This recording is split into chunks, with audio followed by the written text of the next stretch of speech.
Kiranya Tuhan memberkati kita semua dalam sukacita dan damai sejahtera. Amin. Bapak, Ibu, dan Saudara yang dikasihi oleh Tuhan Yesus Kristus, kiranya sukacita dan damai sejahtera di dalam Tuhan menyertai kita semua. Firman Tuhan yang menjadi renungan bagi kita, Yohanes pasal 6, ayat 1 sampai dengan ayat yang ke-15, demikian firman Tuhan. Sesudah itu Yesus berangkat ke seberang danau Galilea, yaitu danau Tiberias. Orang banyak berbondong-bondong mengikuti dia karena melihat mujizat-mujizat penyembuhan yang diadakannya terhadap orang-orang sakit. Dan Yesus naik ke atas gunung dan duduk di situ dengan murid-muridnya. Dan Paskah hari raya orang Yahudi sudah dekat. Ketika Yesus memandang sekelilingnya dan melihat bahwa orang banyak berbondong-bondong datang kepadanya, berkatalah ia kepada Filipus, "Di manakah kita akan membeli roti supaya mereka ini dapat makan?" Hal itu dikatakannya untuk mencobai dia, sebab ia sendiri tahu apa yang hendak dilakukannya. Jawab Filipus kepadanya, "Roti seharga 200 dinar tidak akan cukup untuk mereka ini, sekalipun masing-masing mendapat sepotong kecil saja." Seorang dari murid-muridnya, yaitu Andreas, saudara Simon Petrus, berkata kepadanya, "Di sini ada seorang anak yang mempunyai 5 roti jelai dan 2 ikan, tetapi apakah artinya itu untuk orang sebanyak ini?" Kata Yesus, "Suruhlah orang-orang itu duduk." Adapun di tempat itu banyak rumput, maka duduklah orang-orang itu, kira-kira 5.000 laki-laki banyaknya. Lalu Yesus mengambil roti itu, mengucap syukur dan membagi-bagikannya kepada mereka yang duduk di situ. Demikian juga dibuatnya dengan ikan-ikan itu sebanyak yang mereka kehendaki. Dan setelah mereka kenyang, ia berkata kepada murid-muridnya, "Kumpulkanlah potongan-potongan yang lebih, supaya tidak ada yang terbuang." Maka mereka pun mengumpulkannya dan mengisi 12 bakul penuh dengan potongan-potongan dari kelima roti jelai yang lebih setelah orang makan. Ketika orang-orang itu melihat mujizat yang telah diadakannya, mereka berkata, "Dia ini adalah benar-benar nabi yang akan datang ke dalam dunia." Karena Yesus tahu bahwa mereka hendak datang dan hendak membawa dia dengan paksa untuk menjadikan dia raja, ia menyingkir pula ke gunung seorang diri. Demikian firman Tuhan. Bapak, Ibu, dan Saudara yang dikasihi oleh Tuhan Yesus Kristus, Tuhan selalu peduli dengan kita, tak dibiarkannya kita mati kelaparan. Dialah sang sumber kehidupan kita. Dia akan selalu mencukupkan apa yang kita butuhkan. Yang menjadi soal, apakah kita sudah mempercayakan hidup kita sepenuhnya pada pemeliharaan Tuhan? Dan mari kita simak dengan baik kisah yang tidak asing lagi bagi kita, kisah tentang Yesus memberi makan 5.000 orang. Dikisahkan dalam firman ini, saat Yesus melanjutkan perjalanannya, datanglah orang banyak berbondong-bondong terus mengikuti Yesus. Dan ketika Yesus melihat orang banyak itu, berkatalah ia kepada Filipus, "Di manakah kita akan membeli roti supaya mereka ini dapat makan?" Hal itu Tuhan katakan untuk mencobai Filipus, sebab ia sendiri tahu apa yang hendak dilakukannya. Dan apa reaksi Filipus? Filipus tidak tahu siapa yang bertanya kepadanya, yakni Tuhan sang pemilik dan sang penyedia makanan dan minuman. Dan Filipus menjawab Yesus, "Roti seharga 200 dinar tidak akan cukup untuk mereka ini, sekalipun masing-masing hanya sepotong kecil saja." Itu bukanlah pekerjaan mudah dan murah, bahkan mustahil. Begitu kira-kira pikiran Filipus. Di tengah-tengah perbincangan Yesus dan Filipus, Andreas berkata kepada Yesus, "Di sini ada seorang anak yang mempunyai 5 roti jelai dan 2 ikan, tetapi apakah artinya itu untuk sebanyak itu?"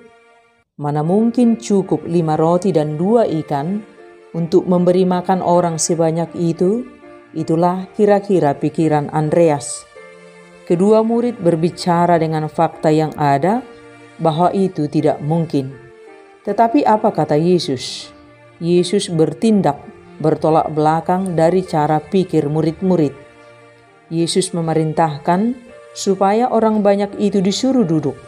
5.000 orang laki-laki banyaknya, belum dihitung perempuan dan anak-anak. Lalu Yesus mengambil roti itu, mengucap syukur, dan membagi-bagikannya kepada orang banyak. Demikian juga dibuatnya dengan ikan-ikan itu, sebanyak yang mereka kehendaki. Dari pelayanan Tuhan ini kita dapat belajar bahwa Tuhan menghendaki murid-muridnya untuk memperhatikan kepentingan orang lain, bukan semata-mata berfokus kepada kepentingan diri sendiri, namun peka terhadap kebutuhan orang lain.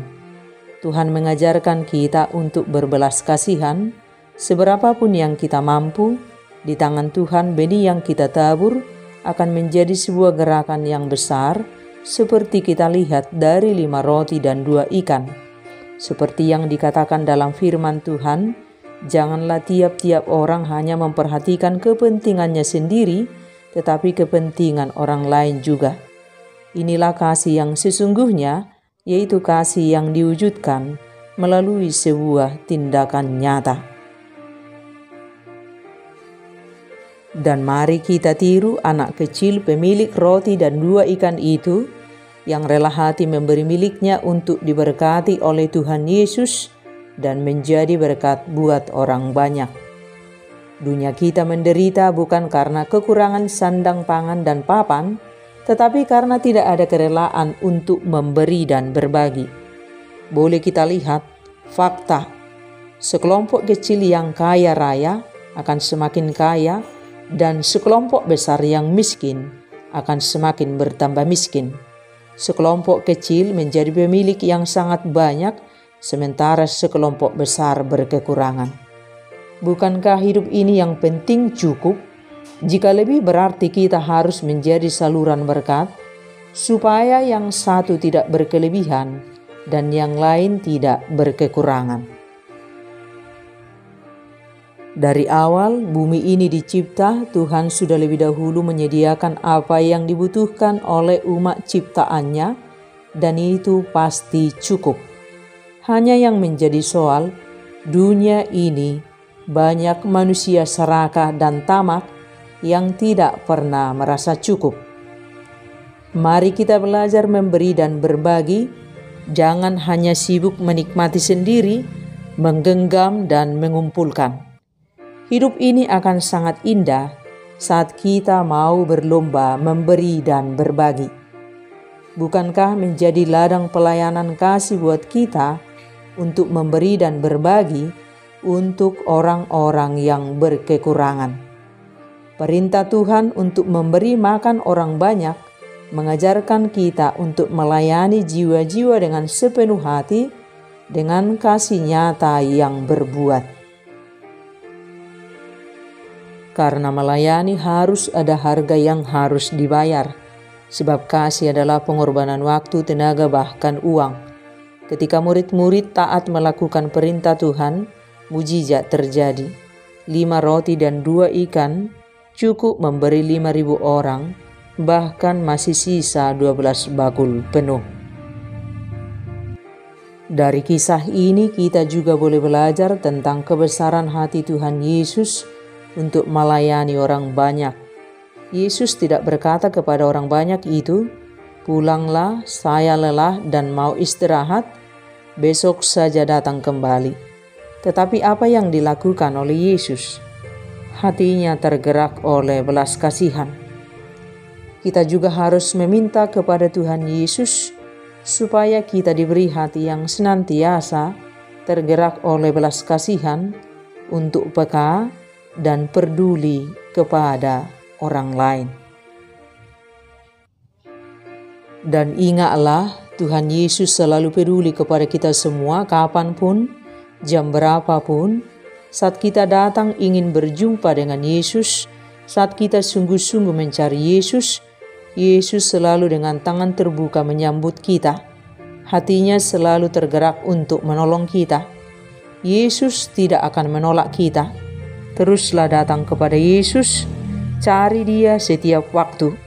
Jangan mencari Tuhan Yesus hanya karena saat kita ingin berkat-Nya. Jangan mencari Tuhan Yesus hanya saat kita butuh pertolongan. Tetapi cari Tuhan Yesus setiap waktu. Bangun hubungan yang intim setiap waktu dengan Yesus. Alami kasih Yesus setiap waktu. Miliki Tuhan Yesus dalam hidup kita setiap waktu. Sebab Dialah sumber segala berkat jasmani dan rohani, sumber keselamatan dan kesembuhan jasmani dan rohani. Dialah roti kehidupan yang memenuhkan hidup kita setiap waktu. Tuhan Yesus adalah sumber kecukupan bahkan kelimpahan. Setiap orang yang datang kepadanya akan makan sampai kenyang dengan berkat dan kasih Tuhan. Bahkan ada kelimpahan yang dapat kita bagikan kepada orang lain. Kita hanya perlu taat pada perintah Tuhan. Lakukan saja apa yang ingin Dia kita lakukan. Beri dari apa yang ada pada kita dan izinkan Tuhan mengangkat tangannya dan memberkatinya. 5 roti dan 2 ikan cukup memberi 5.000 orang. Tak pernah dibiarkannya orang-orang yang datang kepadanya pulang dengan tangan kosong. Dan ini yang patut senantiasa kita teladani dari Tuhan Yesus. Miliki hati yang tergerak untuk berbelas kasihan. Adakah satu kebutuhan orang lain yang mungkin dapat kamu penuhi? Apa yang dapat kamu berikan kepada Tuhan Yesus untuk dipakainya memberkati orang lain? Tuhan Yesus adalah sumber segala berkat jasmani dan rohani bagi kita semua umat manusia. Karena segala sesuatu adalah semua dari Dia, oleh Dia, kepada Dia. Bagi Dialah kemuliaan dan hormat sampai selama-lamanya. Carilah Yesus dan milikilah Yesus. Tangannya yang ajaib senantiasa memberkatimu. Sekali ikut Yesus, selamanya ikut Yesus. Amin.